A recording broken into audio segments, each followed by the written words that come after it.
Hi, hope you're having a great day. You're watching JG Entertainment, and for this video, I'll be talking to you about the January box office and giving you the full breakdown of the January box office by giving you the movie's box office breakdown as well as the total and what does it put at the start of the year 2022 box office related. So yeah, I'm gonna definitely give you the full breakdown. I'll tell you what each box office did for the movie's respective franchises, which there's definitely a lot of announcements, especially today there was a bunch of announcements on it. So I'm gonna give you all that information. I'm talking about Scream, Spit on the Way Home, Sing 2, a little bit of Venom Let Carnage, surprisingly. But yeah, it's gonna be really great info and it's gonna be really informative. So yeah, hopefully you enjoy this video. And if you do end up enjoying it, just make sure to leave a like. It would be very, very helpful. I also subscribe for a lot of other content. I do one of these every month for each month's box office breakdown, and also one of these every time a big movie releases to give you like the breakdown of the box office. So subscribe for that, and lastly, make sure to comment down below on what are your own thoughts on this box office. Which one were you happy that did so good? Which movies did you see in January? Did you not see any movies in January? I'm definitely curious. So tell me that down in the comments. Okay, now let's get started.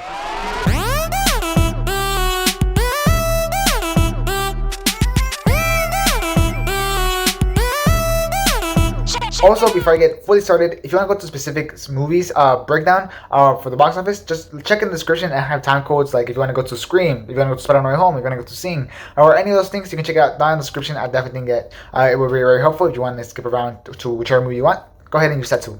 Okay, starting the video, I'm gonna start with Scream, and Scream is the fifth movie in the franchise. Yet it's not called Scream 5; it's called Scream. Because why not? I don't really know the reason, but it's good. That's fine. Also, the poster looks really awesome, right? The poster looks really awesome. I just gotta say the poster's awesome. So this movie had an opening weekend of $30 million domestically, which was good enough. Not great. It was just good enough. I was like, oh, that's pretty good. Not great. Like I say, it wasn't like, oh my god, this did 30 million. It was just like, oh, that's good.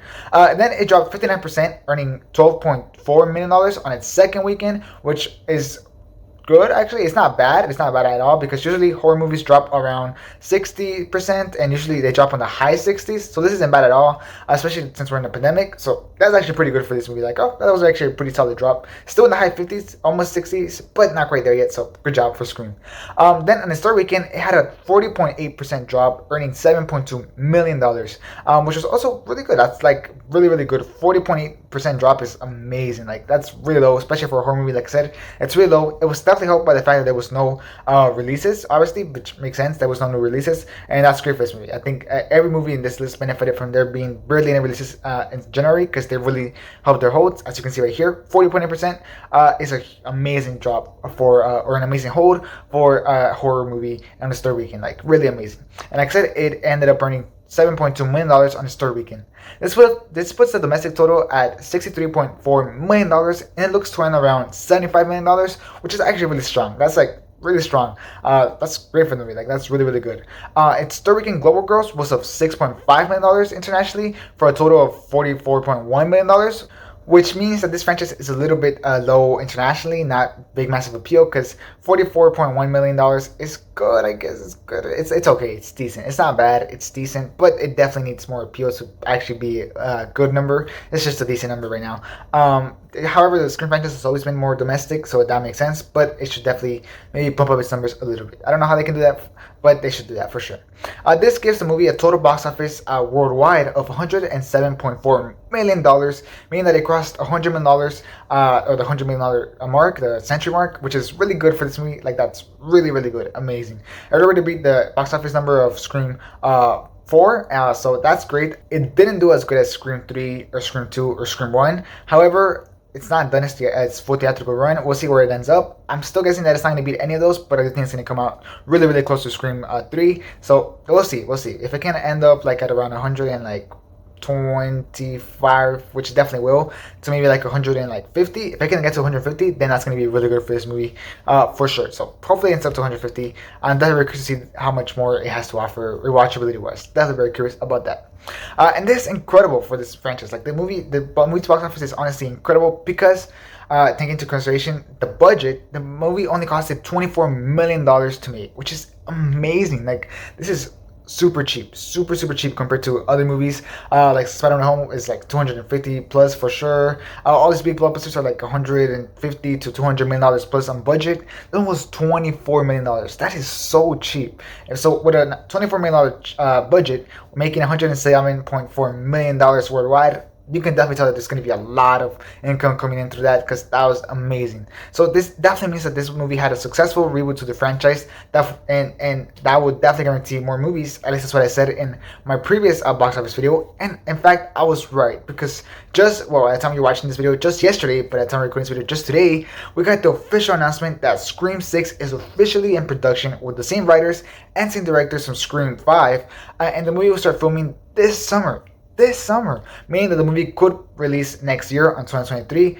Not official yet, but if they're filming this summer, then it's definitely very likely that it's going to release next year. Why next year is the real question. It might release early next year like this movie did, to really do amazing at the box office again, because it definitely is a chance. This movie doesn't need a lot of CGI or anything, so they could really finish it fast. Or it could also release like somewhere around Halloween to like have the Halloween momentum of like murder type of thing. It could definitely happen. But yeah, that's the information in this video. The fact that they announced Scream 6 after this amazing box office numbers is great, and they're definitely going to once again have a really low budget, yet still definitely make a bunch of money, especially if they can do what the fans want for the movie. And this movie's definitely not done. It still has a lot of ways to go. Streaming is definitely going to be a super strong component on this movie, as it's been for the previous theatrical runs. For example, Encanto is having massive success in streaming wise, where the songs have blown up, the movie has blown up on Disney Plus, the viewership there is massive and everything. So Scream 2, while it's definitely going to have nowhere near as much success as Encanto streaming wise, it's definitely doing very, very well, especially since it's a smaller budget. It kind of feels a little more like a stream movie, so it's going to do incredibly well in PVOD, and then when it eventually gets to its streaming service, it's also going to do incredibly well. So great job for this movie. It was definitely a hit, not a mega hit, but it was definitely a hit movie that just got another movie, so we'll see where that goes after. Alright, moving on to Spider-Man No Way Home, which got the #1 spot on all the weekends this month, but one, which is whenever Scream 2 debuted. But besides that, it kept the #1 spot for the whole rest of the month, which is incredible. That's truly, truly incredible. It only dropped 30% on its 6th weekend. That is insane. Making $14.1 million on its 6th weekend, which is just insane. The fact that it's still making $14.1 million on its 6th weekend, that is insane, especially if you look at the predictions for the next for this weekend that's coming up, where like Moonfall is predicted to come out like at $9 to like $15 million opening weekend. Like the fact that this movie did 14.1 and the 6th weekend is just insane. So that's crazy. Now the movie has $738.6 million domestically, making it be at 4th place all time domestic, just behind Avatar, Avengers Endgame, and The Force Awakens. Avatar has $749.7 million at the 3rd spot, which means that the movie needs around $11.1 million more, and I definitely think that's very, very possible. The movie looks to hit $740 million this Friday, which is probably the time you might be watching this video, because this is the time when I'm releasing this video.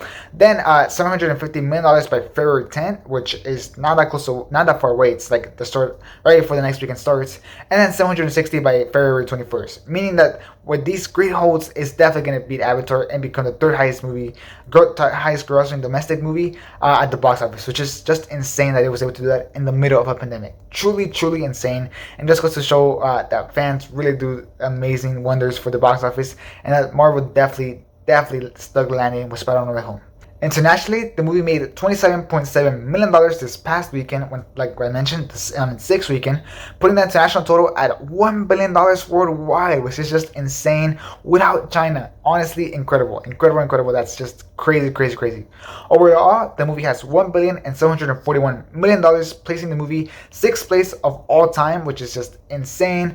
Like truly insane. I don't think it's going to go any higher than that, because for it to get higher, we would have to cross the $2 billion mark, which is Infinity War, Force Awakens, Titanic, Avatar, and Avengers Endgame. So those are the 5 movies that are on top of it, and then Spider-Man Home is in the 6th spot. So it will have to cross $2 billion to get to the next spot, which is Infinity War, which it has no chance of doing, because it would have to get around $250 or $260 million more, and it definitely doesn't have that much left in it, unless it gets released in China, like surprisingly after the Olympics or something, it gets released in China, then that's definitely going to put it back in the competition. But I highly doubt it. I think if they would have released it, they would have released it already last month. I don't think it's going to happen. There's still just a smidge of hope, but I don't think it's going to happen. So yeah, here are the numbers for the rest of the world to check out the full breakdown of the of their box office, and as you can see, one of the top markets right there is Mexico, and actually this movie is the biggest movie in Mexico of all time, so that's just insane. It's also doing incredibly well in the UK, where I think it just, if I'm right, I'm not entirely sure, but if I'm right, it's in the top 5, if not the top 10 for sure. So that's just insane, and it's doing great in Brazil as well, and it's just doing insane money over internationally overall. So honestly, great for this movie. This movie definitely has appeal to all demographics in the worldwide, which, as you can see, is super important to a movie's box office success, which is why I say Scream needs more international appeal.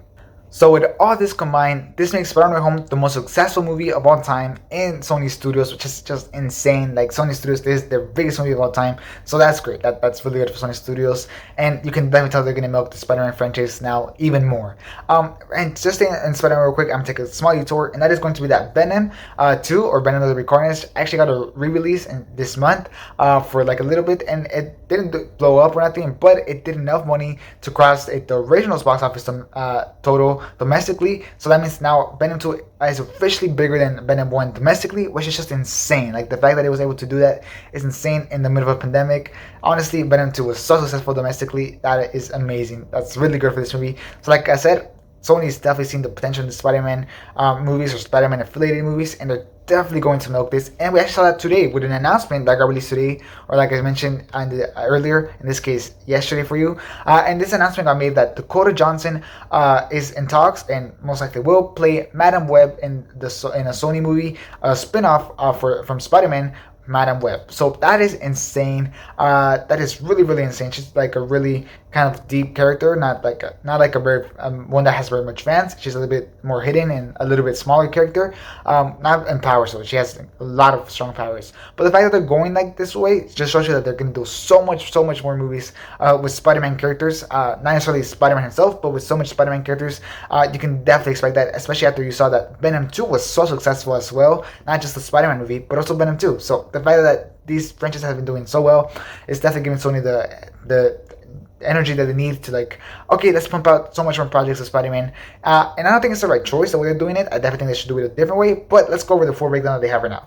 They had Dakota Johnson as Madam Web, which just got announced, which I do think that could go somewhere, but we'll see. I don't think this character is strong enough to carry a movie by herself. I think if I was Sony, I would have waited until Morbius comes out to see how big that movie is, and if that movie hits, then okay, let's do a bunch of other movies. If that movie doesn't hit, then let's keep it away.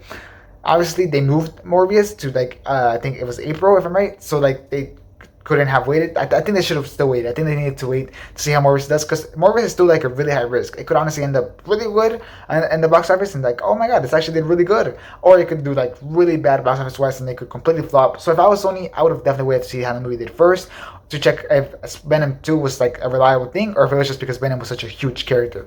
So I would wait for that, because I don't know how I feel about a Madam Web movie. Like, she's a cool character. I don't think it can carry its full movie. We'll see. We'll really definitely see. We'll see. But I definitely think that I would have waited. They also have a Kraven the Hunter movie on its way with Aaron Taylor Johnson to play it, which also I think is a mistake. I think they should have just made that movie with Spider-Man, not Carrying the Hunter movie by himself. We'll see. Carrying the Hunter is a much more popular character though, and he's definitely very cool, and I think that movie has a way higher chance of actually becoming a box office hit, especially if it's done right. So that movie, definitely I see a lot more potential into that movie, so that's good.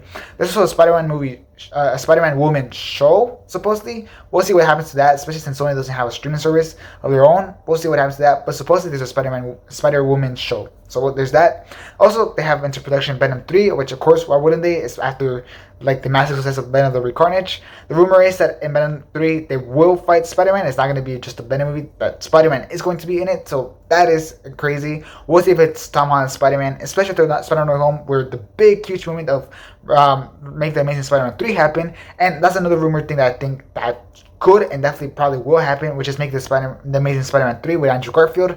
I think after the big massive box office success from No Way Home and the big amazing fan reaction to Andrew Garfield coming back as Spider-Man, definitely is going to make Sony want to make more Spider-Man movies. Trust me, I think that Amazing Spider-Man 3 is going to happen, and most likely will happen with Tom Hardy's Spider-Man, if I'm being completely honest. If you want to check out more ideas on what I have about that, check out this video right here, which I definitely will be very helpful, where I tell you this is the thing they could do as villains and storylines that they could do with the Amazing Spider-Man and making the Amazing Spider-Man 3. So check it out if you're more curious into that topic.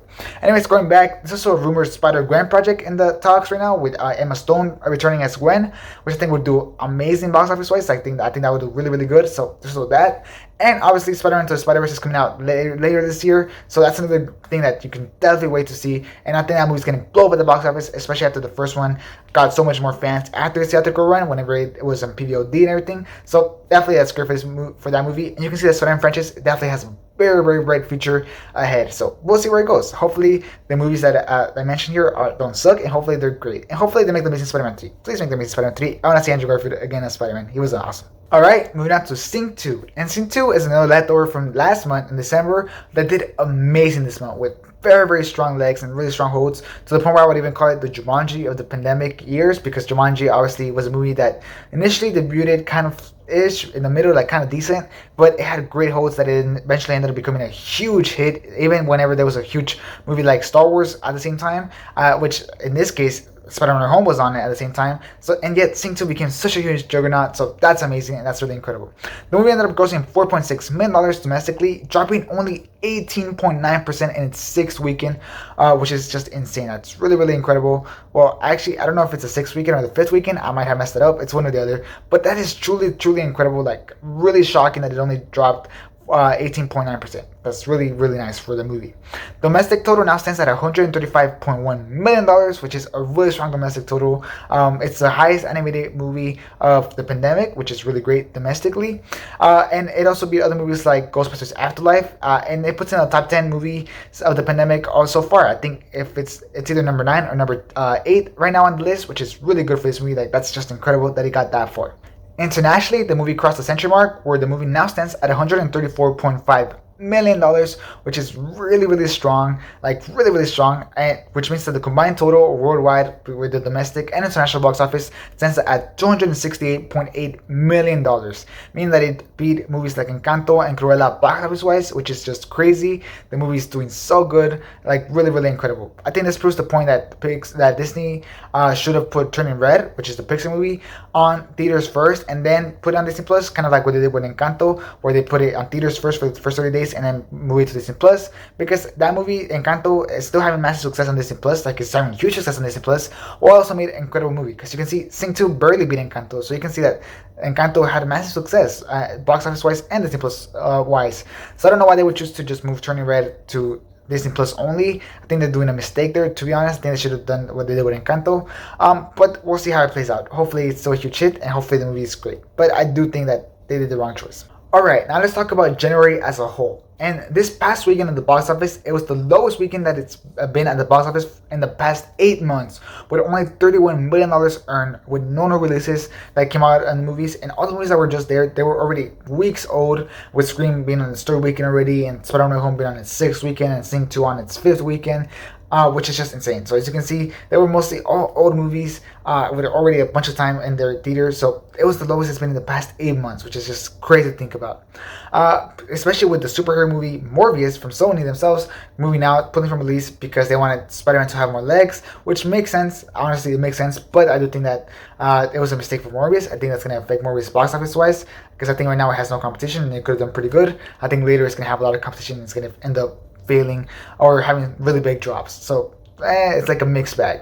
However, next weekend seems like movies are going to be coming back, or at least they're going to have a higher box office, because 2 new movies are premiering next weekend, those being these 2 right here. And then the next weekend after that, Marry Me is going to be premiering, which is going to be for Valentine's weekend. Rising 10 is going to be like Super Bowl weekend, so it's going to be a really crazy weekend. We'll see how that movie does, but it's definitely like a dating type of couple movie, so it might do really incredible for Valentine's.